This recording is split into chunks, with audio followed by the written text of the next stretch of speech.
Here I am, a little close-up of my kitchen, and in the distance you can hear the trench being dug that's bringing in our hydro. And here is just me making my second coffee. I have my I love this little thing, my little hand burr grinder, so I can do a nice grind of whatever level I want with my coffee beans. Some point soon I'm going to try roasting my own coffee as well. I've done a little bit, but I haven't had the chance yet to really dive in, time-wise mostly. Is in the way, time restriction. Oh, I think I need something to stir with. Here we go. Here's a spoon. This is my AeroPress. I love making coffee with this little thing.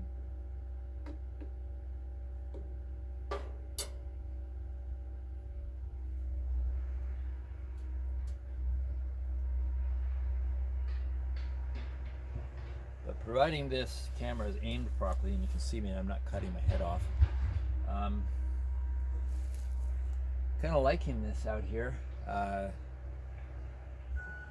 Coffee tastes a lot better when you're outdoors, making it outdoors. Just, I don't know, simplifying. There's definitely something to it. I guess an aspect of why people go camping is to just get simple and get rid of the complications. Kind of look a little bit like I have measles or something from the black flies. They're starting to add up. Lots around my wrist. That's most of it, but not too bad. Yeah, so around 8:30 Dougie got here and started cleaning up trees, digging the trench because we're doing underground hydro line. I don't want the posts, because then if trees knock them down, the wires, we have to pay for the maintenance and blah blah blah. So this is, I think, a lot better of a choice. Visually it looks a lot better as well. But what we're also doing is we're having the smart meter not attached to the building. We're having it further away on a post with a, I don't know the name of it, but with a full shut off. So we could, before bed if we want, we could shut the whole house down. Not that we necessarily want to do that, because then it would shut off the pump and other things, but we have that option. But either way, when the hydro's on, there's no smart meter right close to our heads or where we're working or where we're sleeping or what have you. So I think that alone is going to be a much better option in general.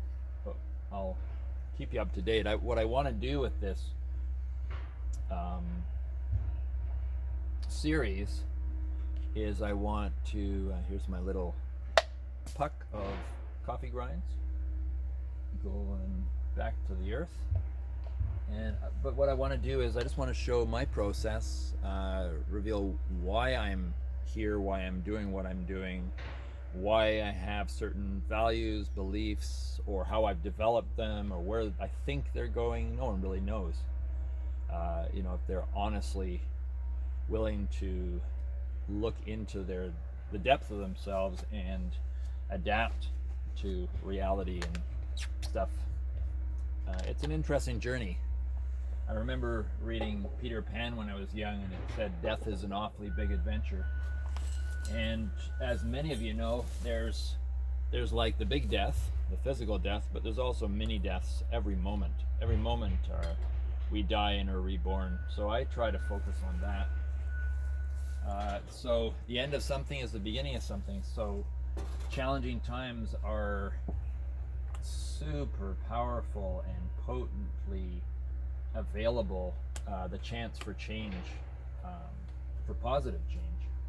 So opportunity in the darkest moments. If you're willing to go there, be there, do your best to be comfortable there. And I think so far what's come to me is the best way to be able to be comfortable or be connected to your heart in an otherwise very difficult, triggering, challenging moment is to develop that ability, that connection to your heart when you don't have a challenge, is to kind of cultivate that and feed it and nurture it, that connection. If you want to call it God, if you want to call it heart, soul, the infinite, great spirit, that's really up to you, Allah. But connecting to that which is also within ourselves, I feel that we open up so much more potential, and we become not a limited self, but with a small s, but a unlimited self with a capital S, because we're connected to something much deeper then. But if we deny that, refuse that, then it's our refusal that is creating that disconnect. This is my view, my belief. This is at this point, and that could change